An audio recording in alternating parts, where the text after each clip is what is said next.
You know what? I got the computer up. Maybe it doesn't go. Okay, hi. I'm Christina Panetta. I'm with eXp Realty, and it is such a pleasure to be here.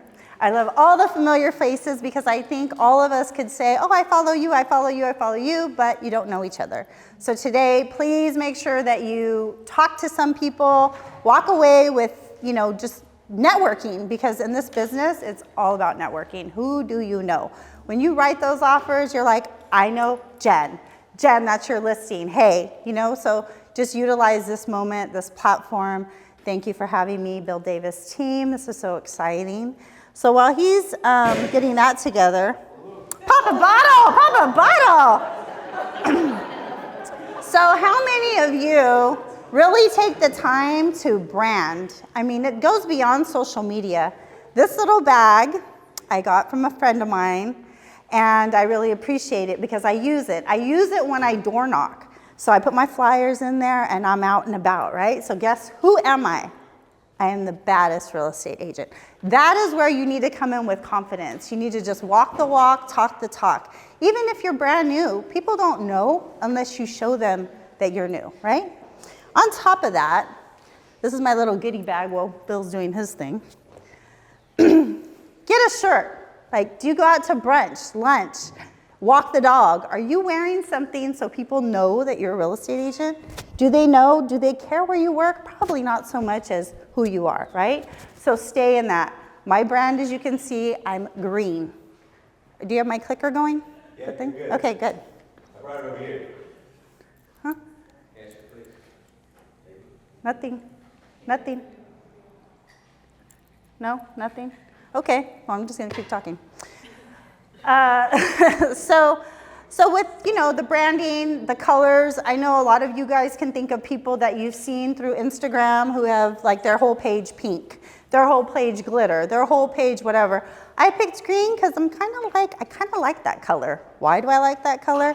At the end of the day, you're selling homes, you're making money, and your clients are coming into equity. So at the end of the day, it's money, right?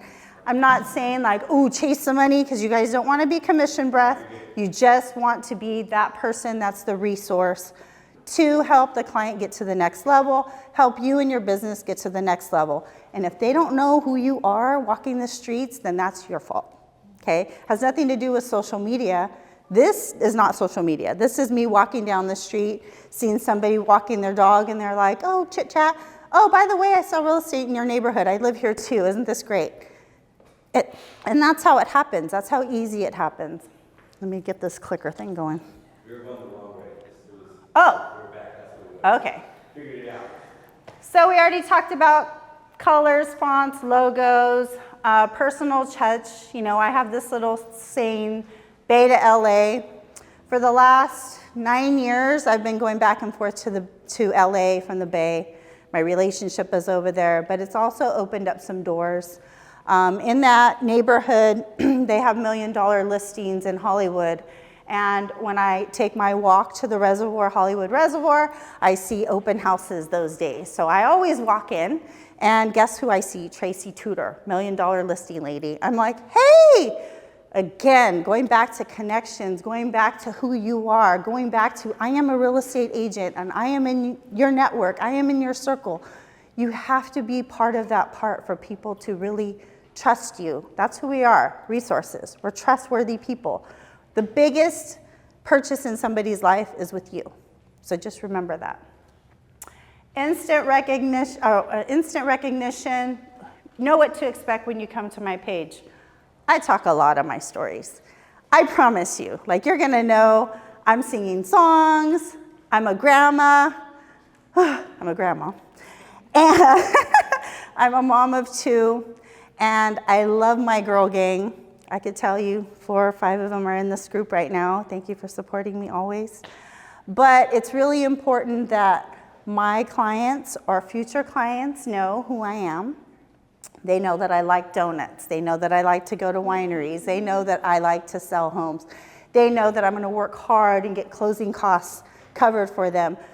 All the experiences, like who do I use for home inspections? Who do I use for, I can't choose my appraiser, but if I could, I would tell you who I would use. Anyways, it's just really important that your page comes off very authentic. You guys, this is nothing you guys don't already know. Like, you have to be yourself. I'm not going to sell the same way that Dominique or Tatiana sells, right? But there's enough business in this whole entire Bay Area for everyone to collaborate and everyone to win. So that's also something really important to me.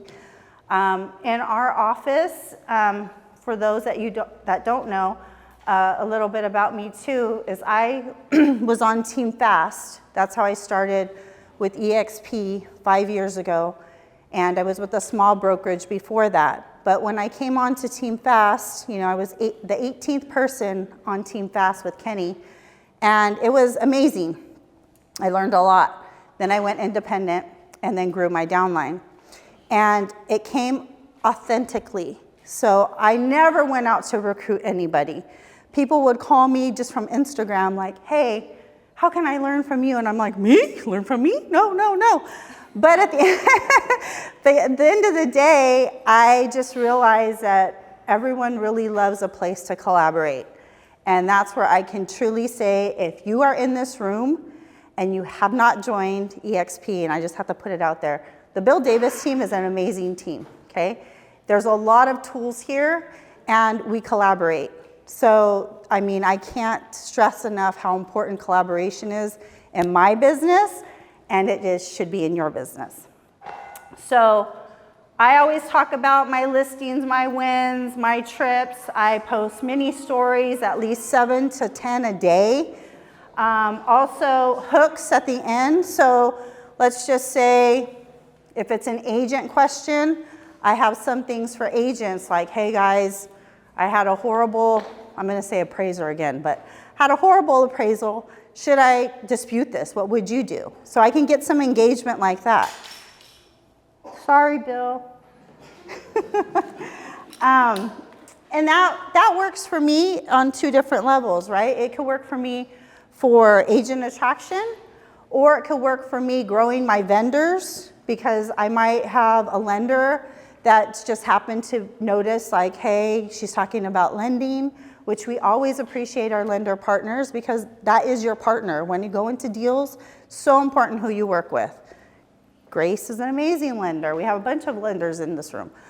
And then also for my clients to know, like, I have my feet to the concrete. I'm thinking outside the box all the time of how I can grow. So those are agent-specific questions. Then I have questions. Sometimes I'll toggle through my stories to buyers, like, hey, if you are looking for new home construction, would it be X, Y, and Z? So trying to get feedback, trying to get conversations going with the people that are following me is really important. I do hashtags as well. Some people say they're dead, but I've found people find me through hashtags for new construction. So like, let's just say we do a lot of broker tours through construction. Our office hosts, like, we'll get a limo and we'll all go out and we'll look at new construction together. So I've had even the owners of the builders call me and say, hey, I have a house that I want you to showcase first. So being mindful of those things, like David Don Homes is one of my favorite. I'll hashtag that, and sometimes I've found I've gotten 6 buyers out of that. And they found me because they looked up David Don Homes and my name came up. So really being mindful, thoughtful of how you can grow your business through hashtags, through being authentic. I don't really believe in there's a page for your personal life and there's a page for your real estate business.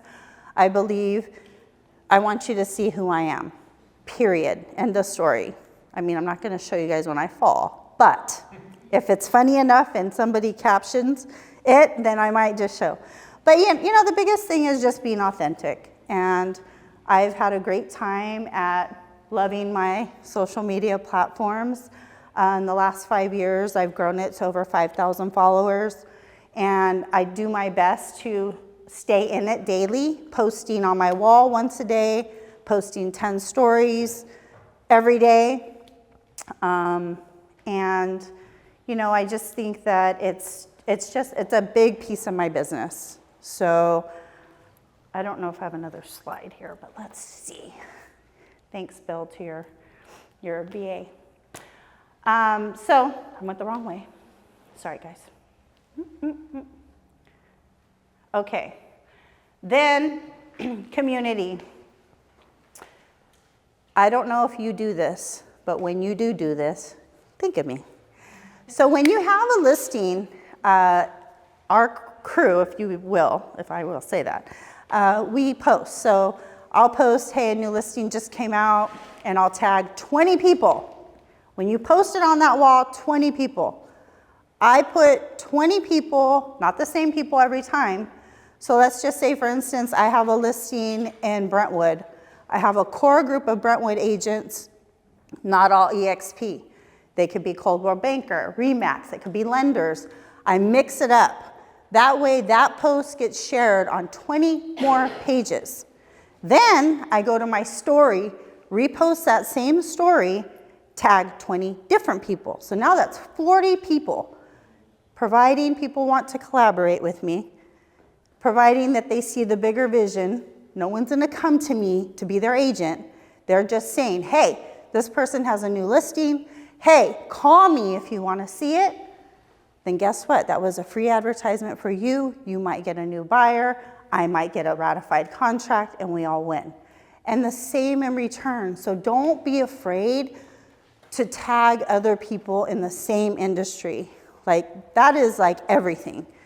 So when I tag people in Oakland, I don't have a lot of agents that I know in Oakland, but what do? I go back on. I might see Bill might have like his top 5, if I could kind of see who's like his top 5. I'll go to Chelsea's page, I'll look on her thing, see who she's doing. I'll go back this way. So I'm just moving around to see who the movers and shakers are, to get my name exposed, to get my listings exposed, to get opportunities exposed. So it's your job to speak up. The last thing I have to say is, if you guys aren't asking people for their business through either social media or just on a day-to-day, you're gonna miss out. So an example that I have is, I love door knockers. Those are my favorite people that come to my door. They're gonna sell me something. And what I say, I listen to their spills, solar or pet care or whatever it is, and I'm like, oh my gosh, you are so good at this. Have you ever thought about selling real estate? Because you would make an amazing door knocker. I mean, what if you had a check for $10,000 because you knocked and told somebody you were in their neighborhood, there's a listing or whatever the case? That's one thing. The second thing is a true testimony. I had Xfinity come to my house and repair my Wi-Fi. When he was walking out the door, and I was new, I said, hey, before you leave, can I give you my card? Yeah. And he says, it's like, sure. And I was like, yeah, I'm a real estate agent.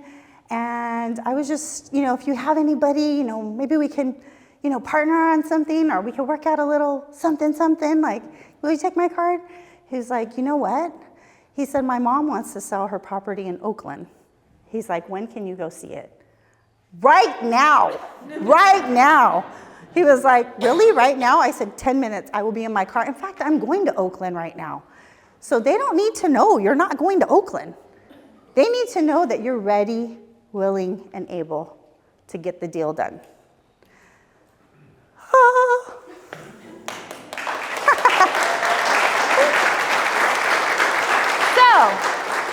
I am not a trainer, but I've just taken tools that I've been given, like from Daniela. She's a marketing babe, if you've ever heard. She kind of got me started in my whole marketing thing. Take the time to, when you're starting, if you can't afford somebody, that's fine. Just go out and do it. CapCut, Canva, like all these things are free. If you're on the team, Bill has amazing VAs, and utilize each other. Call me, text me, DM me, I'll help you. But if you can afford somebody to get you started in your social media, the pillars, do it, it's worth it to get started. So thank you all for listening. If you have any questions, please send me a DM, Christina Panetta and .realtor. Happy to help you guys. Thank you. We'll do a Q&A Q&A. Do a Q&A afterwards if you guys want to do that with both of them. You guys want that? Cool. Man, I think what she just said right there is like, look, it took me 4 years of having a videographer as my tripod. That was my videographer. I had a DJI that followed me. I thought it was super cool because I had a little feature that like followed your face.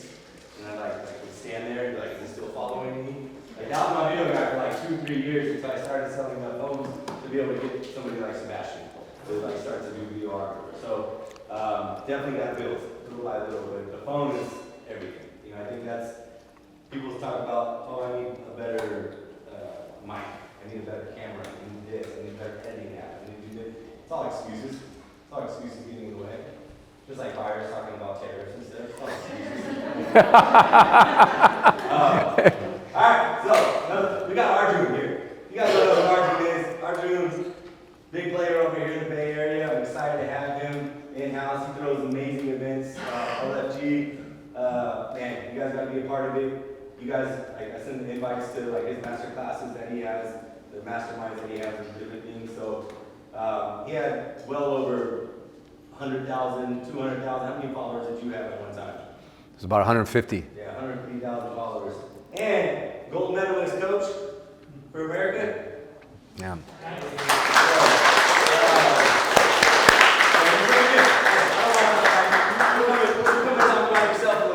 All right. Thanks, Bill.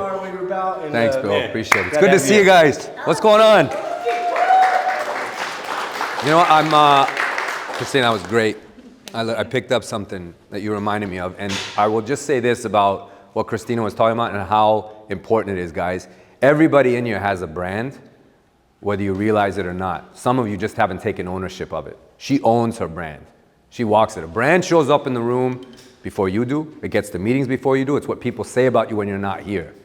And if you don't have ownership of it, then you're gonna let everyone else control that narrative of who you are and what it is you do. So that was a really good reminder. Thank you for that. I'm glad to be in the East Bay because we can be a little more loose here. It's not as uptight. I was gonna say I got cursed, but yeah, I like it. It's much more my jam as opposed to being so pretentious and using big words and all of that in the city. But normally I curse a lot, but I did see that there's a very handsome little guy here, like about this tall. He hears it any? All right, fuck it, let's go then, right? Okay. My kind of guy. See, I knew I'm in the right room. I'll come out here anytime. Listen, I want to just tell you this. I'm going to be all over the place. I'm going to try and go fast. I want to leave you guys hopefully with something that will inspire you or move you to take some kind of action today. And I want to be a resource and help. Bill's a good friend. I've known him for years. I've been watching how he's grown. I'm really proud of what he's built.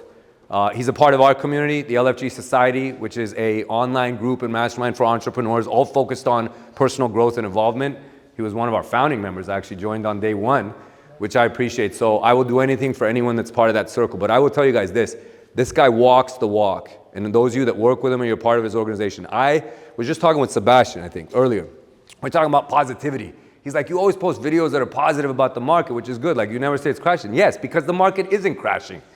I know the market is fine. Does everyone in here believe the market is fine? Yes, there's some challenges with it, but the sky is not falling. But if we let the media control the narrative, they're leading everyone to believe that this is the worst time they're actually making you believe that it's the worst time to be alive, period. Forget about buying a house. They think life just sucks to be in part of anything, right? So if we don't control that, then we're gonna let them actually be the ones who are saying this. But I will tell you, Bill walks the walk in the sense that everything that you guys put out here, all I hear about is how this group is winning, how this group is achieving, how newer agents are like getting off to fast starts. And that's a huge tribute to the leadership that you guys have in this office and part of this culture. I consult for a lot of real estate groups and mortgage companies around the country. I've been in lending for 24 years. And people will ask, like, what do you think it's going to take to turn things around here? What do you see that successful brokerages and teams have that maybe we don't? And I'll ask the leader himself, what are you doing? And generally the answer is he's not doing much. He's not walking the walk. He's not leading by example. This guy does it. So big kudos to you, Bill, for everything you're doing, man. Okay, guys, that's my QR code. If we're not connected, please connect with me. You can send me a DM. I'm the one who answers it. Sometimes a little slow on it. I apologize in advance, but I will get back to you. I want to help anybody and everybody. I'm very committed to lifting our entire industry. This is what I'm really most passionate about. I travel all over the country speaking about it. I just want everyone to become better marketers. If we all elevate our game, we will outlast any disruption, any lawsuit, any AI, any robot. It won't matter. No one's taking our jobs. You guys with me on this? Okay, Tony Robbins. Everyone follows and knows who Tony Robbins is. Two biggest obligations of any business owner, and everybody in here is a business owner. Whether you're operating your own business or you're part of a team, you are part of the business. You're a valuable component of it. Is to innovate and market. That's it. Innovate and market. I have this written down in a few spots in my office. I have a lot of post-it notes in my office because I always want to be reminded of one-liners, and I'm going to leave you guys with a few today. So hopefully you'll take them and put them up in your office or keep them on your phone. Innovate. Get better at what you do. Get sharper at your craft. Be relentless about improvement and market. Tell the whole freaking world about it. Stop being silent and stop sitting back and letting somebody else eat your lunch. Tell people that you're good at what you do. Tell people how you're improving. Tell people how you're being innovative. Has everyone got this? Innovate and market. So that's the themes of what we're going to get into here for a bit. And the whole purpose of this, guys, because a little bit of what I'm going to talk about today, and I'll get into here in the next couple of slides, is to wake everyone up and almost raise the alarm bell on what is happening out there in the world and how it's actually trying to disrupt and take money from our businesses, take food out of our kids' mouths, like put us out of business. I'm dead serious about this. So everyone needs to be awake and alert as to what's going on. But if you don't exert your relevance, you will get pushed to a place of irrelevance. This quote's right on my desk. Any chance you get to show that you're relevant, do it. Elbow your way into this room. It's crowded. And when I say this room, I mean the marketplace. Don't sit back and be shy. Guys, it's time to speak up and get out there, because if you don't, you will be quickly pushed to a place of irrelevance. And the reason that I get most excited about this, guys, I want everyone to recognize this. I'm going to drop this on you early here. This is a massive opportunity for us. All right? If we look at, everyone remembers it's all about who you know. We get taught that in sales training. It's all about who you know, who you know. Your network is your net worth, right? Work on your, that's SOI, sphere of influence. This all makes sense. Some people got taught this by our parents. Others were taught this by our sales trainers, our managers, our brokers. You got your sphere, you work out that list, and then you squeeze it for business. All about who you know.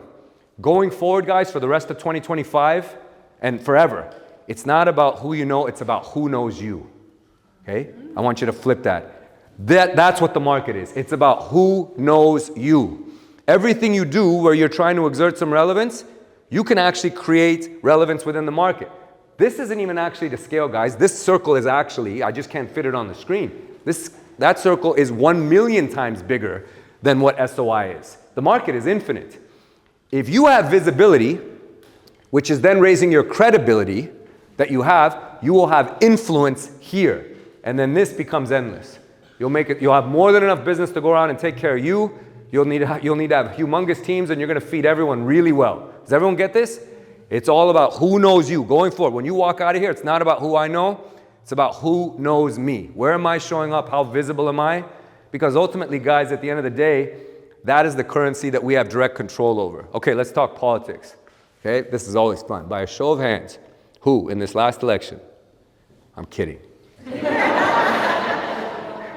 Everyone's face with each word got more like this back. Like, what is this guy about to do? I'm crazy like that, so I'll drop bombs. No, we're not going to get into that. What I want everyone to know, though, and recognize is that everything changed after this last presidential cycle. I'm not talking systemically or socially. I'm talking about in the way marketing and messaging is done. This was the election of podcasting. This was the election of social media. This was the election of audience hacking. This was the election of, you don't like that network? I'm going to go anyways because I want to be exposed to their audience. Exactly what Christina was talking about. Tagging people and actually having added exposure. You could do that now. It's forever changed. Legacy media is pretty much dead in terms of how it anoints candidates or how people will become relevant to a platform, relevant to a party, relevant on a national scale or local scale. Before, it used to be that you had to kiss the rings of the right people, have all the right money behind you, the right media outlets behind you to even have a chance. I'm talking whether it was either a mayoral race, like at a local precinct, a congressional race, or even a presidential race. Somebody now who's completely unknown can become a known commodity within their voting district or space, state, country, whatever it is, by simply using their thumbs and using these phones and creating viral moments. So recognize that it's all changed. And that opportunity ties back to us in business as advocates for something that people are obsessed with, real estate, right? People are obsessed with real estate. We all have the opportunity to capture a lot more attention and be a lot more effective. Is this making sense, guys? Okay, that's all we're going to talk about politics today, okay? I promise we won't get into anything else. At some point, something I'm going to share with you guys will cause a little bit of either a shift or you're going to have this aha moment. Whatever you're feeling in that moment, whenever you get this, please write it down or take action on it immediately. Put it in your phone and say, I'm going to do that. One thing. I just want everyone to leave here and do one thing differently than when you were walking in the door, and you will get the most out of what I'm going to share with you guys and beyond. Is that fair enough, guys? Can you all promise me that? One thing. That's it. Okay.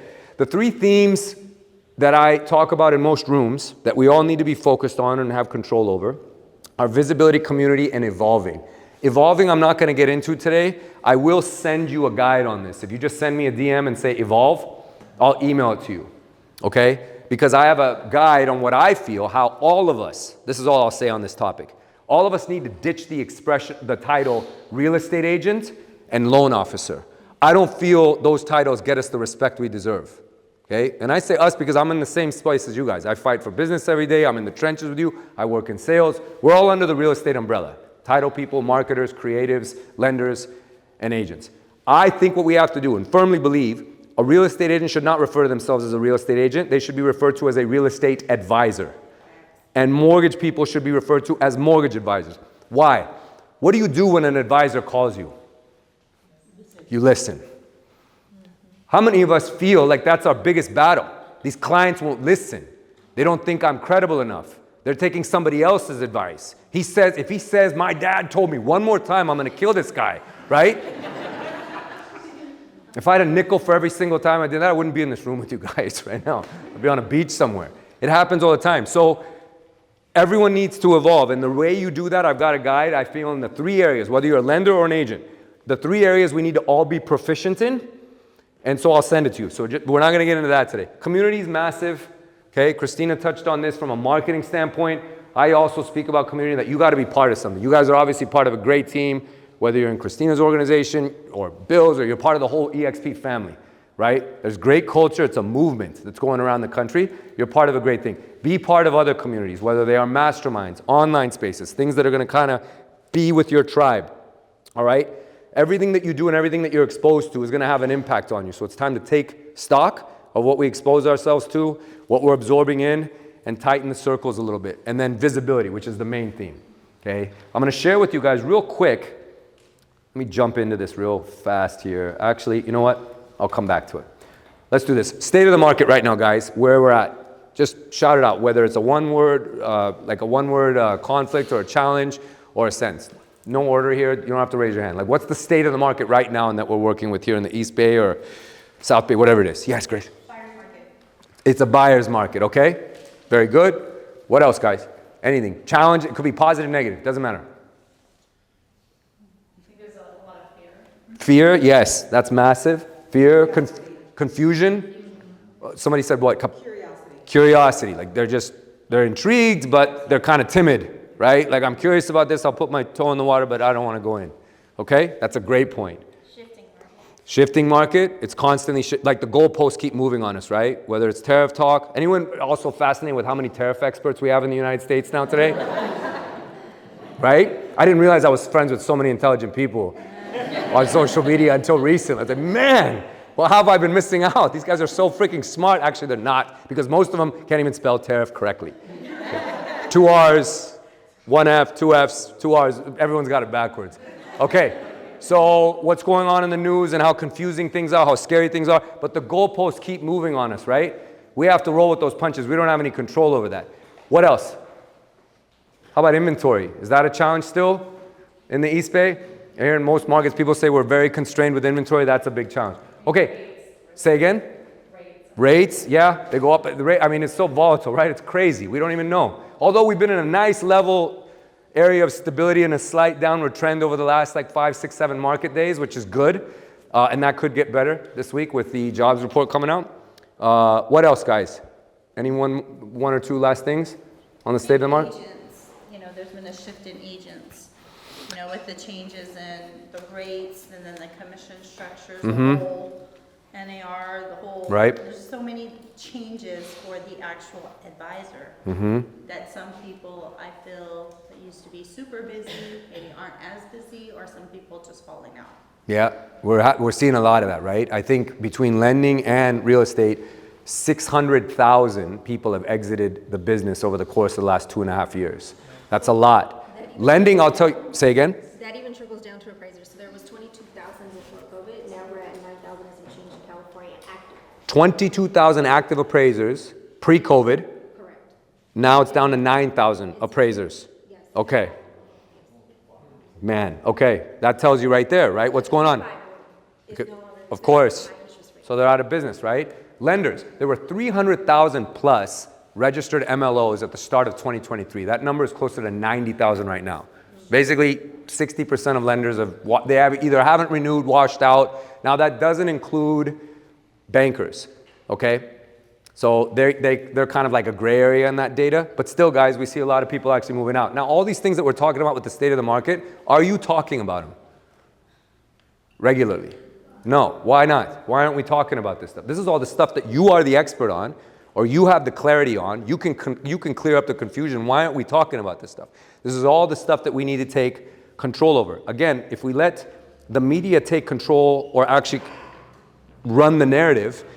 See, if you have media over here and you have consumers over here and we stand in the middle, everything they're throwing are bombs, right? Because why? Doom sells, fear sells, it gets clicks. There's an agenda behind it, right? Whether you think that's manipulative or not, it's the way it always is. Good news never sells. That's up to us to talk about. So if all the media is telling you is that the sky is falling, it's a terrible time to buy a house, the market is about to completely invert, and we sit there and do nothing, then we have ourselves to blame. Then you wonder why you're having to do deconstructive therapy on clients for 3 hours before you can even talk to them about getting their house ready to list, right? You're doing all this stuff. So why don't we go on offense instead of playing so much defense, and right here in the middle, intercept that news when it's coming from them, grab it and say, no. Here's what this means. Let me explain this to you. Here's why this is wrong. Here's the opportunity for you. Here's why you should care. You start doing this, you'll build a lot more credibility. People will seek you as the news source. They will seek you to be the truth speaker. Does that make sense? All right. So everyone make sure that you're not invisible. All right? Stay visible, be relevant, and let's get into the major problem that I feel now is the biggest threat to the industry or our space. And this just evolved in the last month or so. Everyone remember these headlines? You guys saw this, what happened? And what I want to talk about is what this actually means, okay? Everyone knew that Rocket bought Redfin, right? Everyone knows this. This is not news to anyone, right? It should not be? Okay, good. You guys are in the know. I was in South Dakota last week speaking at a conference, and I put this slide up and talking with a small group, and only half the hands went up in a room of about 300 people. Because, I don't know. I mean, they have access to the same news. The internet works out there. I'm not sure what the deal is, but Rocket buys Redfin. What to me was even bigger in this news to tell me what is actually happening here, if you read in between the lines and see what the threat was this. It was that they bought Mr. Cooper. What Rocket has basically done, guys, is they want to control search, which is why they bought Redfin, and they want to control data, which is the acquisition of Mr. Cooper. If you Google or go on YouTube and just put in CEO of Rocket interview, or his name is Arjun Christina, all right, the CEO. Very smart guy, kind of soft-spoken, matter of fact. This guy's a silent killer. He knows exactly what he's doing, and he's basically telling you. He's saying we want to take the experience of people who go online to seek real estate and go from casually looking, because he knows the numbers. 2.5 to 3 million people, guys, go to Zillow every day because they're obsessed with real estate. The numbers are probably similar for Redfin as a competing site. That doesn't mean there's necessarily that many active buyers at that given moment. That just tells you people are obsessed with this. So he knows there's attention here. If we can take attention to casual perusing to, hey, you want to play with this calculator? See what your payment might be? Actually, you know what? Let's take it a step further. We can actually approve you right now in seconds. You don't even have to talk to Arjun or Grace, okay? Let's do this. And, oh, actually, we'll make it even further. You're actually fully approved. Oh, you want to see that house? We'll arrange a signing for you. You don't want to talk to an agent, do you? You don't want to go deal with the sales. Okay, cool. You know what? We'll actually write the offer for you. Oh, and by the way, we've got an in-house title and escrow service as well. It's going to facilitate this transaction. We're now going to close it, and better yet, we're going to service your loan. You will hear from us for the rest of the lifetime that you have in this house. We'll find opportunities for you to refinance and restructure.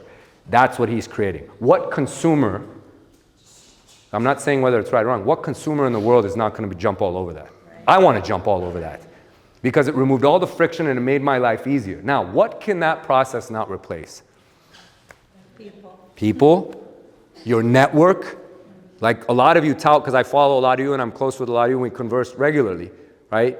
I know you have a vast network. You have connections. You are well insulated within your market. You have relationships with other agents. This thing will never replace any of that. Expertise, frames of reference, having won it all, or lost it all and won it all back. Like the real human element of what we do, guys, can never be replaced by this. So this is what they're creating, right? Which means that we've got to actually step up and move on with this. It's all disruption at the end of the day and what it comes down to. I'll give you 3 classic examples. Zillow is the largest space of people being able to view real estate and actually transact in real estate, yet they own no physical brokerages. Airbnb is the largest lodger in the world. They own no hotels. And Uber is the largest ride-sharing construct in the world, and they have no fleet. The internet wins every time. The internet disrupts, the internet wins. What's the counterpunch to disruption? It's visibility. If you are visible, you can outlast because there'll always be a need for you. There'll always be an opportunity for you. But if you're invisible or you're silent, then the opportunities will absolutely not be there. Let me tell you how I got started and all this stuff. I told you, I've been in lending for 24 years. I got started, I'm from Reno originally, so I grew up out there and I got started in the mortgage industry in 2001 while living in a fraternity house, which should tell you everything you need to know about the mortgage industry at that time. I was president of my fraternity, I had a nice office, and I was slinging mortgages out of that fraternity house the year before I graduated. Then I thought, well, grad school is not going to pay me. This makes money. This is kind of more exciting, and I loved having an office, and all the pledges from our fraternity were working the phones at night. It was like a proper boiler room. It was crazy, but it was legit, 100% legit. There was nothing scammy about it. We were just selling VA streamline refinances all over the country, and then opened up an office. I put grad school on hold, and I still haven't gone back. It's been 24 years. So that was it. But this was what my life was about 8 years ago, 7 or 8 years ago, before I got started doing content. And I'm going to tell you guys right now, it saved my career. I was ready to quit. This was at a 16-year point in my career. You would think you're established, you've got respect from your market. Nobody in my market respected me. I got my shins kicked in every day in San Francisco. I was commoditized. I was only as good as my rate sheets and my donuts that I showed up to open houses with. And I had fantastic donuts because I knew a great deli, or bakery. I knew a great bakery, all right? But this was my life. And a lot of realtors will relate to this too, because if you just take it on the realtor side of the equation, I would beg for business. I would take you agents out to overpriced coffee in San Francisco. I say overpriced because it's $8, right? For a cup of coffee. So it gets expensive to do these coffee dates. I'd beg you for business. You would finally give me a lead. Most of the time, the lead you gave me was the shittiest lead in the world, right? Like this thing couldn't even close. You just gave it to me so that I would shut up and stop bothering you. Then I would be responsible for trying to perform some type of miracle and make this lead magically turn into an actual deal, which I did. I was good at that, okay? Then I deal with systematic harassment from you. When are we getting docs? You know when we're getting docs? I'm like, it's day 2. There's no docs. We haven't even ordered the appraiser yet. Like, sit down, let me do my job. I close this thing, I get off the treadmill exhausted after having just gone through a gauntlet to get this deal done, and that was one deal, and then I said, I have to do this again. Does anyone relate to this in terms of like how we chase business or clients? Whether you're a lender or an agent, you could just put agent components in here. So I recognized I'm gonna have to do something different. There was a day that I got stood up for a coffee meeting. I'll never forget it, where I was standing, where I was. It was Cafe Flore, up Market Street in the city. I got to the meeting early, and the agent, who had only been in the business 2 years, he was an ex-title rep, had just converted over to being an agent at Paragon at the time. Now he's with Compass. He's still in the business today. He has no idea that he inspired my entire movement with being online on social. Like, him being so rude to me actually is why I'm standing here. So I said, John, I'm early. What can I order you? And he just says, I'm not going to make it. Not, I'm sorry. He could have lied and said something came up. I'm stuck at an inspection. Can we do it a different time? I'm running late. He could have even told me the truth and said he forgot, because that's what happened. He didn't have enough regard or respect for me after we'd been working to get this meeting set up. He just, you know, I like how you cancel an Uber? Like you just say, no, cancel it. Wait was too long or whatever. Except I didn't get the $5 charge that you I didn't get that. So now I'm sitting there. Then I got yelled at by 2 other agents later while I'm sitting there in the coffee shop. I look at my phone, on my email, I lose a client to First Republic Bank, which will never happen again, okay? I have to say that every now and again because it's not gonna happen again. I'm not gonna lose a client to them. And then I thought, you know what? I'm pretty sure it's time for me to quit. Like, you know, sometimes when you feel like the universe is just shouting at you. So I went outside and I called my performance coach. Bill knows who he is because he does a lot of coaching within our LFG society. And Chelsea knows him also because they were randomly friends in LA when she lived down there. But Kai McBride, I've been working with him since 2009. Basically, after the market crashed, I still work with him. I said, Kai, I don't know what the universe is telling me, but I'm pretty sure I should quit. Like, I'm tired of just being disrespected this way. Like, I'm not saying I deserve anything. I'm not entitled. But 16 years, like, I should probably be doing something else. He says, look, man, I know you're good at what you do, and you know you're good at what you do, and probably the last few clients that you worked with know that you're good at what you do, but does anybody else? And the answer was no. Nobody did. He said, if I Google you, what am I going to find? If I pull up profiles online, what am I going to find? These things are our digital, they're basically extensions of our business, guys. They're your silent salesperson that works on your behalf. And I thought, well, aside from my career in competing for Team USA and coaching Team USA at the time, probably nothing. No one's going to know anything. He says, I don't know what the answer is, but you're going to have to change that.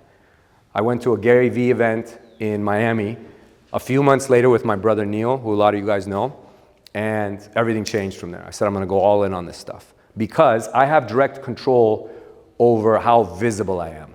All of us know we can't control ultimately who works with us. We can do so much work. Agents stop me when this starts to feel familiar. They'll take somebody out and show them house after house, neighborhoods, and finally, after months of searching, doing all that therapy with them, the day before you're going to write the offer, you get an email from them. My brother-in-law just got licensed in the business, and we have to write this offer up with him. We really appreciate everything you've done. I'd love to take you to lunch, you know, to thank you for all the months of driving me around. Anyone had that happen? Or something similar? Something adjacent? Happens all the time, right? Like the absolute worst. We can't control who ultimately works with us. There's still some percentage where it could slip. But we do have control over how visible we are. Everybody can cross off their to-do list and know I got everything of what I wanted to get done today. Not because I got this many clients or I landed this many new listings or prospects, but by how visible I was. I want to make sure I post content on LinkedIn. I want to get this email out to 500 people. I want to do this. You will cross everything off. It's visibility and everyone has 100% control over that. Is this making sense, guys? I don't say too many different things. I say a lot of the same things multiple ways because that's the way I learn and that's the way I want to try and keep things simple, and I want the same for everyone else. Here's the other thing. For all this stuff, and everybody in here is creating content on some level. I think everyone wants to find ways to either step it up, take it to another level. Some people may be kind of new to this. It's fine. I think the opportunity is big, and I'm going to talk to you about why I feel like even right now in 2025, the opportunity is probably bigger now than it was, say, 3 years ago. So I don't want anyone to feel like it was too late. But for those that sometimes say, well, I don't know, I don't know if I need to create content because I'm already kind of getting business. I have great referral sources. I've had my circles of people that have always sent me business. Recognize that you're not creating content and having an online presence, guys, for those people. The content you put out merely solidifies or cements those relationships, okay? You are creating content for people who have no clue who you are, and they're going to do business with you in 10 or 12 months from now. This is the person who has no idea who you are, because all these platforms take your content when it's good and when it's relevant and interesting, and they share it to complete strangers who didn't know who you were. That's why the opportunity is so massive. Until somebody can convince me otherwise, that I can reach hundreds of thousands or millions of people in a month through constantly putting out content, as opposed to mailing, door knocking, getting a billboard, or being on a bus stop sign or a grocery card ad, which I used to do plenty of. Okay? Until somebody can convince me otherwise, I'm all in on this. And I think all of you guys absolutely should be too. Is everyone agreeing with this? Okay, so you're creating content for people who have no clue who you are, and they're going to do business with you a year from now. That's where the opportunity is. Now, I told you I was going to tell you why I feel like right now, today, it's as big as it's ever been. Okay? And that's because of this concept. Prior to 3 years ago, right around 3 years ago, everything shifted, and it was because of TikTok. Before that, it was all about what's called the social graph, meaning however big of a following you had determined whether or not you had more reach. So you had to have a huge audience in order to be able to reach people. And if you didn't, you felt like this was a waste of time. Does everyone kind of remember this? You're like, I only have, 50 people that follow me and 30 of them are family members. They don't even like me, So, and then the other few, I'm never gonna reach anyone. Everything changed on TikTok when all these kids dancing would get millions and millions of views, but had small followings. So all the other platforms changed as well. They said it's no longer about the social graph, meaning how social are you will reward you. It's how interesting is your stuff. It's now an interest graph. Everyone was interested in dancing or mindless content because it was the pandemic and they were locked in, which is why everything went so viral. Here's the best news for you guys. Way better than what Grace and I have to deal with, okay? Everyone's already interested in real estate. They're already obsessed with it, right? I told you how many people a day go to Zillow and Redfin. They're obsessed, like real estate porn, however they want it. The reality TV shows, the $1 Million. Everyone's obsessed with real estate. You're already on the easier side of the fence. Grace and I, are there any other lenders in here? That's right, yeah. We are stuck with the god-awful job of trying to somehow make mortgages sexy, which is impossible.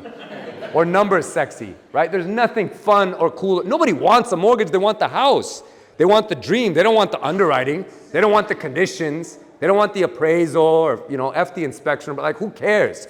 So we have the harder side of it, right? Which is where it's challenging. But you guys are already on the interesting side of it. For those of you how many people in here sometimes feel like I don't feel like I have enough interesting things to talk about or share, or I don't know what to talk about?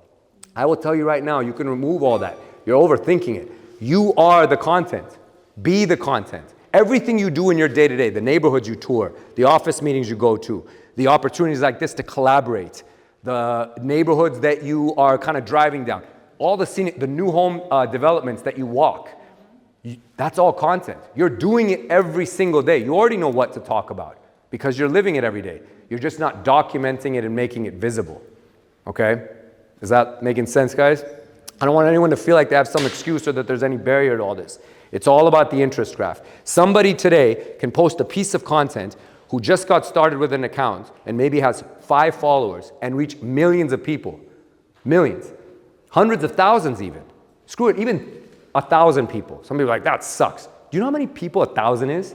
If I packed 1,000 people in here and said, they just got your message today, would you be like, job well done. I did good today, right? Even 100 people. We take for granted and we get caught up in these metrics or all the vanity of it all. But recognize what's actually happening when you take a step back. How long would it have taken you to reach 100 people, 500 people, 1,000 people, right? So again, guys, the interest graph is where it's at. It's no longer about a social graph. Recognize too, I told you, social is your silent salesperson. If social works for you as a member of your team, Instagram or whatever your platform of choice is. I refer to Instagram a lot because it's my platform. It's my first platform of choice because I spend the most time consuming content on it, and therefore I make content on it because I'm just familiar with it. For you, it might be LinkedIn, which I think is a massive opportunity for everyone in real estate. It could be YouTube. It could be TikTok. Maybe it's all of them. Doesn't matter. But whatever your primary one is, think of that as being your handshake, which means if you go to your actual account right now and do a social audit and took a look at what you have, would you work with you? Is it clear what it is you do? Your bio should very clearly state what you do, who you help, and something personal about you. Because we're all a lot more interesting than what we do for a living. You can't just say I'm a realtor. You know what? There happens to be millions of other ones. Why work with you? Because I'm a vet and I care about helping out other ex-military or current military people. Okay, good. Now I know something about you. I love dogs. You know what? So do I. Great. I want to work with those kinds of people. Everyone has their tribe. And if you're like, well, I won't appeal to everyone. Fuck it. Who cares? You're not trying to appeal to everyone. When we try and appeal to everyone, when we try and market to everyone, you connect with no one. If you just connect with your people, the people that like you, the people that are drawn to you because of your interests or the things you stand for, the causes that you're behind, or your background, or your hair color, or your lifestyle, whatever it is, then you've got your people. And that's ultimately what we want. Because if we have that, we'll have plenty of business, right? So please, guys, do a social audit. Go online and say, would I work with me? Maybe there's some stuff you need to clean up. For example, sometimes people will say, well, and this comes down to the question of, should I have a personal account and I have a business account? And I manage both because I don't want to put the two together. And I always ask, why? Well, I don't want people kind of seeing what I do on weekends. I remember asking this to a guy of all places. I was in Vegas doing a talk, and this guy's like, well, I don't do anything. I'm like, okay, so we talked offline because I didn't want to take up time during the Q&A. I said, just see me afterwards, let's go. He shows me his personal Instagram. The guy basically hangs upside down from chandeliers on weekends at nightclubs, right? Like, he's a huge party animal. He's like, I don't want people seeing that. I'm like, well, you know what? There's a lot of other people who hang upside down from chandeliers and they need a house. Like, those are your people. You should own it. If that's you, own it. Don't hide from it. Because you know what? The internet's kind of easy to navigate around. People are going to find out anyways, right? Or you might be hanging from the chandelier so late that you show up to the appointment next day still wearing the same clothes. Oh, I forgot to check. They're going to figure you out anyways, right? It's never going to be that you can live this double life. So don't make life harder. There's no way I could manage 2 accounts. Everything is together. I always tell people, make it personally professional. It should have a lot about you. Let people into your real life through your stories, because those are fleeting moments. If everyone wants my simple litmus test for what belongs in your feed versus what goes in your stories, I say, if it's going to be relevant next week, it goes in my feed. If it's not going to be relevant a few hours from now or by tomorrow, it goes in my stories. Plain and simple. So for a lot of people that are like, okay, well, then the personal business, a lot of your personal should be in your stories, the weekend stuff that you do, the traveling you do, the stuff with your dogs, your kids, maybe the places that you volunteer at. Let people in to get to see the real you over there, and keep your content feed something that's of value, like a resume. Does that help, guys? Okay. Remember too, guys, I'll tell you this. I paid the dummy tax on this for the first 2 years I was doing all my content, and I want everyone to avoid it here. Maybe some of you are in the middle of this and you can stop now. The first 2 years that I was creating content, after I had that epiphany moment and went all in on it, everything I was doing, I was making content daily. I was doing big shoots, big production shoots that were at that time costing $6,000. Now everything's changed because videographers are more mobile, there's smaller equipment, it's easier, right? So it's much more cost effective, and you can do it on a budget. I was making so much content, for 2 years I got no business out of it, 0. Now most people would quit and say this stuff doesn't work. I knew it would work, there had to be something wrong. There wasn't anything wrong with the production quality, it was polished, I looked good, I didn't even have kids at the time, so I looked healthier and younger, like I didn't have bags under my eyes, I didn't look like worn out or like I'd been through the rinse cycle. Like I'm like, why isn't this working? And here's what it was. Okay, and this is where I want you guys to take this, because again, I paid the dummy tax for 2 years and made the tweak, and you don't need to pay it. Everything that I was talking about was what I felt comfortable talking about, what made me feel smart, or that I thought people wanted to hear, and they didn't. So it was creating visibility, because every networking meeting I went to, every office meeting I showed up at, any circle that I was running, and people were like, I'm seeing your stuff, man. I can't, every time I open up a device, I see you, I'm like, good. Give me some fucking business, like why aren't you giving me anything? Why isn't it working? So the visibility part was there, and I was scratching my head. It's because it wasn't what anybody actually wanted to hear. I wasn't paying attention to what the audience wanted, okay? I have this expression, like just a funny one, that if people come to your restaurant, you're a restaurant owner, they come to your restaurant wanting a hamburger, don't serve them burritos just because you cook up an amazing burrito. They're raising their hand saying, we want hamburgers. I was serving burritos. They'd come to me, or they'd be viewing my content with their hand in the air saying, I want a hamburger, and I was serving burritos. They were like, this is nice, but this is not what I want. Does that make sense, guys? It's not all about you. Everything that you do needs to be in the interest of other people. I'll give you one resource that I use that helps, and one other tactic, and I want you guys to just take this. I'm an open book with all these tactics and things, so if they helped me out, I want them to help you out. Number one, ask the people that follow you, whether it's through email or the people in your circle, what it is that they're most concerned about right now. What are they most afraid of? What are they most confused by? Be in service to other people. Say, listen, I want to start creating content, or I want to start putting out stuff to you that's not talking about buying a house now or selling. I want to address what you're confused by or what you're afraid of. Please tell me what you'd like to hear from. Now they're raising their hand telling you, we want burritos, okay? We want hamburgers, whatever it is. Don't give them the opposite. Ask them that. The other thing, guys, this is a resource I use. You can write it down. Answerthepublic.com. Answerthepublic.com. This website is owned by one of the leading authorities who taught Google and Facebook how to do SEO. So this guy's really smart. They hired him to teach them SEO. Okay, no surprise, it's an Indian guy. He lives in Las Vegas. Smart dude. His name's Neil Patel. A lot of you guys have seen him. He's a very, very distinct look. No hair, big eyes, really smart guy, super down to earth, like unbelievably intelligent. His website, you could type in anything. Is anyone familiar with it? Does anyone use Answer the Public? Okay, so you know. It's legit. It works, right? You could type in Bay Area real estate or East Bay real estate. It will then tell you everything that's being searched right now on the internet pertaining to East Bay real estate and the degree of intensity at which it's being searched. So you'll notice what the hot button topics are. There's your answers right there. Those of you guys are like, I don't know what to talk about. You don't need to know what to talk about. Just seek out what everyone is already confused by or wants to know or what they have their hand in the air wanting and give it to them. Is that helpful, guys? Okay, just give it to them. You don't feel like you've got to actually do it because it's not about you at the end of the day, and that's the mistake I made. It's all about them. Make everything about them. Another quote I've got that's written up in my office is that if you are not in service to other people, your days in business will be limited. Your income will be limited. Yeah, you might make some money and be a flash in the pan and kind of come in and out and make a few dollars, but it's never going to last. The people that last are the ones that give a shit, okay? Make it all about them, okay? Not about you. And also be very, very clear on who it is that you're talking to. Remember I said earlier, when we market to everyone, we actually connect with no one. So be specific, right?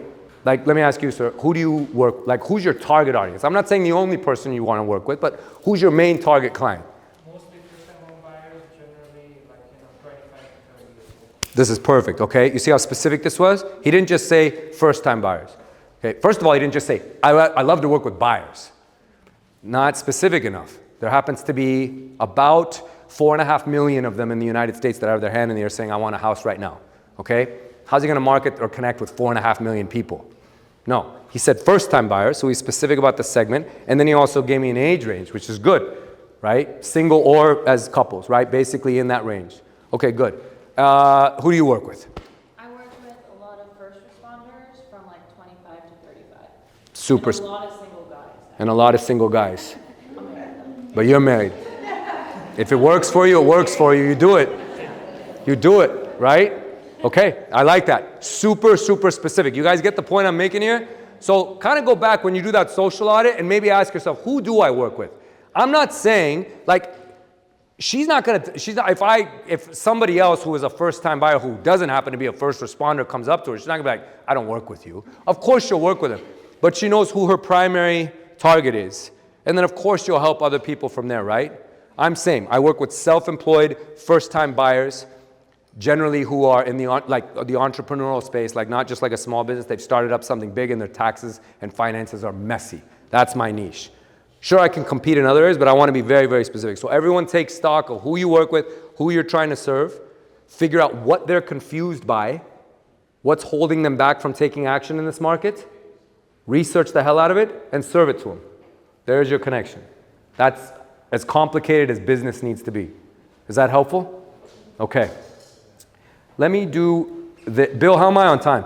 You're good. Hey, everybody's still here, so I think we're all good. That's a good sign, I guess, right? So Bill knows this and my wife really knows this. I'm chatty. I'll talk for 5 hours if you guys let me. But I want this to be very, very helpful to you guys. So let me pause for a second here because there's a couple of other areas and then I'll give you guys a playbook on a few things that I'm doing that I feel like everybody else should do as well. But how about some questions? Because I want this to be constructive and tactical. Anything. Questions about anything? I'll see you guys later, I guess. Yeah, great. When you say you do consulting, what do you mean? Say again? You're doing some consulting for other companies? Yeah, mainly on the marketing side. Like I'll come in and work with sales teams like, all right, how do we do this better? Like what kind of stuff should we be talking about? How do we actually raise the visibility? What are some ways in which we can connect with more people? At the end of the day, guys, like connecting on social is really a little bit more detailed than sometimes the way we view it or how it's presented to us. A lot of people sometimes think, kind of like how I could have quit, 6 years or after those first 2 years of doing it the wrong way. I put out a bunch of content, I paid all this money for it, these shoots are stressful, I have to plan, I don't sleep the night before because I'm so anxious about how is this all gonna look, and then it doesn't result in any business, okay? So there's a lot of steps there in the middle that I help people out with in trying to figure out like, okay, well, what are we doing with it in the middle? How are you pushing this? Where are you making sure that you're popping up? Okay, everybody should be obsessed with being the digital mayor of their area, right? Be a good steward of your market or your industry. If you love your town and you're advocating for it, why aren't you talking about it? If you're trying to help people buy in downtown Hercules, you should be the mayor of this place. Every deli that's opening up here, every coffee shop, every new business, every new development that's going on, you should be constantly getting your phone out and talking about it. I'm not talking about having a videographer follow you around. I'm talking about just breaking news, take your phone out and speak up about it. Be the mayor, own the market. If you don't do it, somebody else will. So why not you, right? So it's those kind of tactics that I'll work with people on the consulting side of to just help to make those connections, because if you're doing stuff and you're doing it right, but there's no business coming from it, all these middle steps are generally missing. Yeah. Other question? Yes, my friend. Do you have a theory on what you deliver on different platforms? So like TikTok, LinkedIn, Facebook, Instagram. This is a great question. In the beginning, when I would get started, because it was just easier and I was trying to keep my life from getting too complicated, whatever I shot, I posted it everywhere. The same piece of content would go on Facebook, on LinkedIn, YouTube. YouTube Shorts didn't exist at that time, but sometimes we'd create a little bit longer form and just throw it up there. So I would just throw everything out. But then we got to recognize that people, like if you think of yourself as a media company, because everybody is. Everyone is a media company, real estate agent. You are a media company first. And as a media company, you have all these channels from which you can push out programming. You have your LinkedIn channel. You have Facebook. You have Instagram. Who are the viewers, right? Like if you think of a media company, if they have children's networks, they have adult networks, they have pay-per-view, like whatever it is, it's all going to be different for different audiences. It can't all be the same. So then recognize, the people that are consuming content on Facebook and Instagram are generally there for quick, hard-hitting content that's fast and mindless. Somebody goes to LinkedIn with a totally different cap. I always joke, nobody gets in an Uber to go to happy hour to meet their friends and start scrolling LinkedIn in the back of the car. You don't do that. You scroll Instagram or Facebook because it's mindless and or TikTok, right? Like your brain's off. People go to LinkedIn with intentionality. They're sitting in the office. I want to seek out thought leadership. I want to learn something. Maybe I'm looking for a new job. I want to check out other companies. I'm trying to recruit. We call LinkedIn social networking in a suit and tie. So there's more intentionality there. So to fully answer the question, recognize the different audiences that are on these various platforms. And then if you want to really be in service to other people, make sure you curate the content that actually speaks to those audiences. So here's something I do to try and help you make this even easier. Okay? I'll show you how you can take 10 ideas and basically turn it into about 40 or 50 pieces of content. Okay? Suppose you've got 10 ideas that you jotted down. I want to talk about tariffs. I want to talk about what's going on right now with interest rates. I want to talk about, is the Fed going to do anything? Does the Fed have anything to do? Like, I want to talk about development in downtown Hercules. Take 10 topics and you write them down. I'm going to do 10 Instagram pieces based on those ideas. Okay? 30 to 40 seconds or less. Hard hitting, jump right, get right to the point. Okay, great. Now, I've got 10 pieces of content. So just keep adding with me here, keep up your calculators. Now I'm going to take those same 10 and on my phone, without any editing or anything, being a lot more casual and raw because this is more effective for TikTok. I'm going to do the same 10 but maybe say it a little bit differently. Maybe I'll be walking and talking, maybe it'll be super casual, like I'm at my desk, I'm getting ready in the morning, whatever. TikTok really rewards you for just being raw and in the moment. It doesn't need to be highly produced. Now I just did the same 10, slightly different take on it. Now I've got 20 pieces of content. Now I'm going to take those same 10, and instead of talking for 30 to 40 seconds, I'm going to talk for about 90 seconds. I don't need to be as clever or cheeky or have these hooks or get right to the point.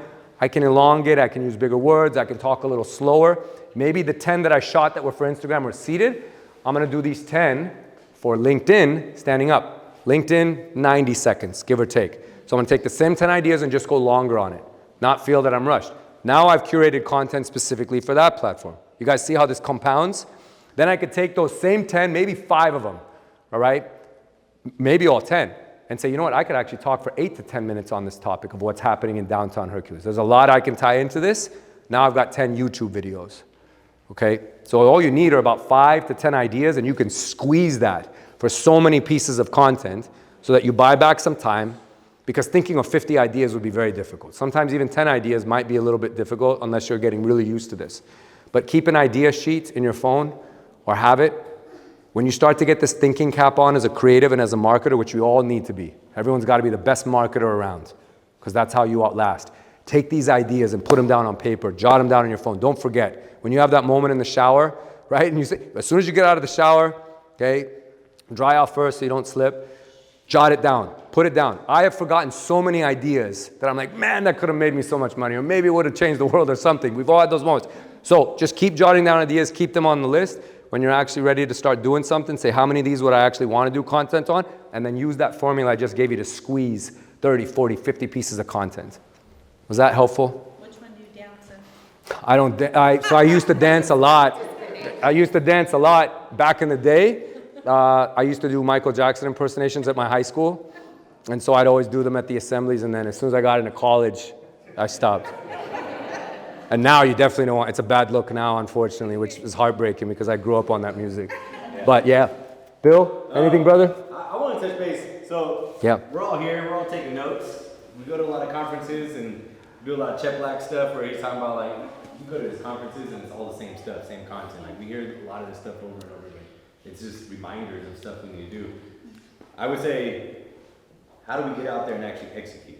From what we just learned, everything that we talk about, we repeat a lot of this stuff. We all know a lot of this stuff. Yeah. But execution. How many people hear the concept or you think that, there's billion-dollar ideas, million-dollar ideas? It's bullshit. There's no such thing as a million-dollar idea. You know what there is? There's million-dollar execution. It's not an idea. You have to take action. Billionaires, multi-millionaires and billionaires, not just paper millionaires, but multi-millionaires and billionaires polled on what do they feel was the trait that separated them from their friends who didn't end up as successful, or when they were broke. How did you elevate? And the answer is always consistently speed of execution. I'm faster. I'm not smarter. I just have already taken action by the time you've thought about it 5 times, made 5 calls to friends, been talked out of it, been talked back into it, and then you're still on the fence. I'm already off. Okay? Now, I'm not talking about me specifically. This is what multi-millionaires and billionaires say. So it comes down to speed of execution. So what Bill's asking, all right, so knowing that, because everybody goes and learns. That's why I tell you guys the one thing, that one thing slide. All right? I call it the New Year's resolution. Everybody makes New Year's resolutions. Everyone joins the gym on January 2nd, because January 1st is a holiday. They join on the 2nd. By March 30th, every gym owner knows this, the membership falls off. But they locked people into 12-month contracts, or you prepaid 6 to 8 months. The gym made out like a bandit, and now they don't have wear and tear on their equipment because only 1/3 of those people that signed up actually show up. It's free money. It works out. Don't be a New Year's resolutioner. The reason why it fails. How many people were at the Better Human Project? I had this event in San Francisco in February. Was anyone at this one? So I hosted an event called the Better Human Project. I think you were out of town, Bill, when I was talking to you. You were out of town, something like that. I wanted to do something that wasn't focused on business. I wanted it to be focused on here and here, because I recognize everything that we learn is all about tactics, execution, X's and O's, and that's great. But if you are empty here and here, it's all bullshit.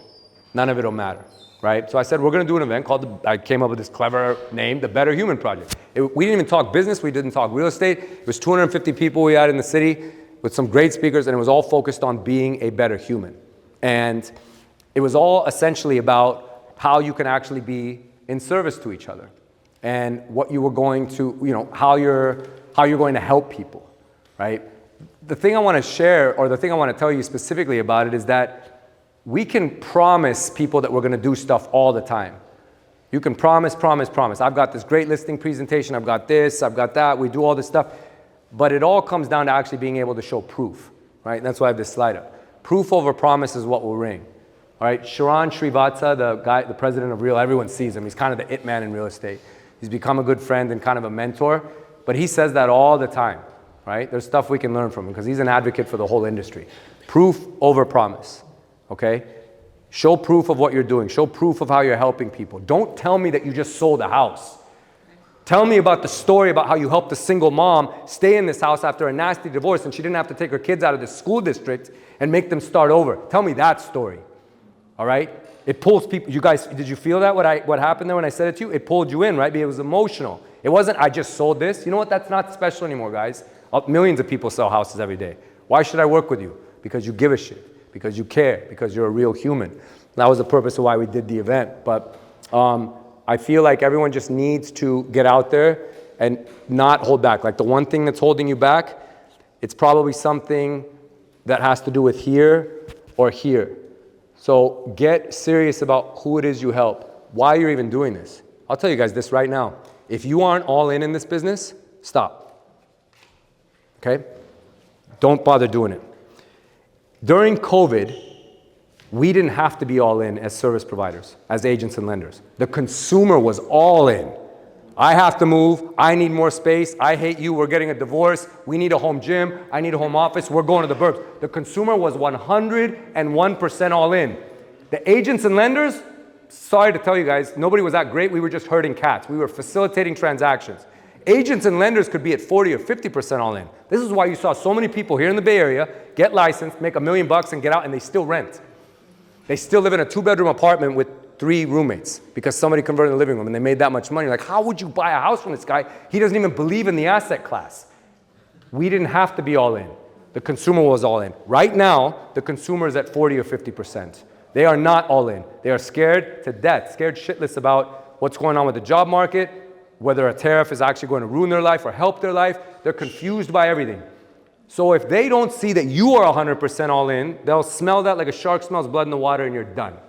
So if you aren't all in, if you don't believe in this asset class, I know I'm saying generally because I genuinely believe it. The market's not crashing. Real estate is still the safest asset class. It is still the one thing that will change a family's financial trajectory permanently. Nothing will ever change that, and we are damn good at what we do to help people with this stuff. If you don't believe that, they will smell it on you.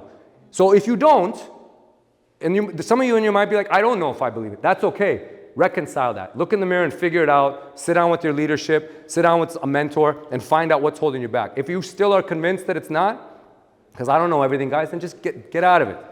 All right? Don't do it. Go do something that your heart is 100% committed to. But be all in on this industry right now because they need us to be. They're not all in. Does that make sense? Okay. Turn up the music now. Yeah.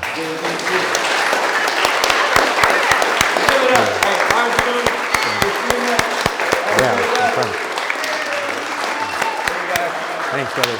Yeah, man. Yeah, man. This was one of my favorite master classes. We've had a lot of good ones like Daniel and Eric and stuff, but this was one of my favorites, Arjun and Christina. I think one of the things that anytime we do master classes or any trainings or Zooms, I never want to do generic stuff that you could go get from someone. It's like, what's happening right now? When we do a huddle, it's like from stuff that I'm having conversations with a week prior, days prior, to bring to the huddle or whatever we're talking about. That's where it's like, dude, marketing and branding is always going to be something that we're getting better at and what we want to do. But, dude, it's just, man, we keep hitting against the wall over and over again. We talk about it, we talk about it, we talk about it, we talk about it. You gotta just do it. Me and him have something very in common. We both went to a Gary Vee event in Miami, and it just clicked. And we had that fucking moment. It was the same one, wasn't it? We just didn't see each other there? Miami, yeah. That was a Agent 2021, car insurance. Yeah, we were at the same event. We didn't even meet. That was the moment that it clicked for me. Yep. You have to find that fucking moment. You gotta just say, fuck it, I'm all in, let's go. Dude, I always say, to get started, you gotta fail, right? You gotta fail to get going. Quantity over quality right now. Quantity over, who cares how your quality of your video is? Who cares the editing? Who cares about this? Who cares how you look? You gotta just get the content out there, just even get that habit going. You know what you won't get paid for, guys? All those things that you recorded that are sitting in your camera roll that you never posted. You will never be paid for unpublished. You just won't be.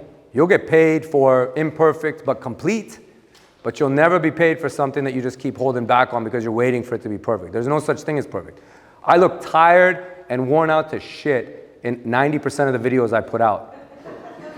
Right? The reason I do is because I have 2 kids. Now, the reason this is pointed out to me is because my mother is on Instagram, and that should worry all of you. My mom being on Instagram and just getting an account. She's silent too. She doesn't even have a profile pic. It just says her name. It should worry all of you because my mom can be a little judgmental sometimes. So I'll post something about a tariff, and then she'll write, when was the last time you slept 8 hours, and why haven't you cut your hair? I'm like, Ma, you didn't catch any of what I just said? You didn't hear? Was that good? At least praise me. I'm your oldest son. No, she's pointing that stuff out. It doesn't matter because it's not about me. If you feel like like if you've got stuff stuck in your camera roll, guys, and if you aren't sharing it, you're actually being selfish. Something of what you have to share could help one person today. It could help one single mom. It could help one family that's going through a time. It could help a family that feels lost and ready to give up because they keep striking out with some schmuck agent who's doing this part-time instead of working with a real one like you. If you're holding back on it, so think of it that way. Every time you're like, I don't want to say this because I feel like I'm an imposter. That's normal to feel that way. I don't want to say this because somebody else has already said it. Who cares? If you don't, somebody else is going to do it. And if you don't, above all, you're being selfish. Remember that. I hope you guys got some value out of that. And also, LFG Society, how do we get access to that? Two things, guys, two quick asks for you. One, a lot of the stuff I talk about is all like in the mindset space because I coached for Team USA and I competed. So I have a podcast, right? It means the world to me. My only ask of people, if you're a podcast person, follow the podcast. Subscribe to the show. That's the QR code for it. We debuted at number 12 on Apple's careers list. All of it is, interviews with some people, a lot of them industry folks, but it's mainly mindset driven on approach, on evolving, on being better, and they're all digestible episodes. The solo episodes are like 10, 12 minutes. You can listen to them on a commute, and then even the collaboration. It's not like a Joe Rogan 4-hour podcast or anything like that. And then the society, which Bill is a part of, and you guys can check out at any time, is my online community in space, which is all for entrepreneurs. This is a community where we're all trying to help lift each other and get better. There's a financial component to it too, but we have monthly calls. You have access to great coaching, great proximity to thought leaders, authors, ex-Olympians, coaches, things like that. And Bill's been part of it since day one. So any way in which I can help you guys, just reach out. I want to be a resource to everybody. Yeah. Okay. Thank you guys for coming. So that all right, Bill? Sorry if I went that over, was good. man. No, that was okay, perfect, man. man. Perfect, All right. perfect. Okay.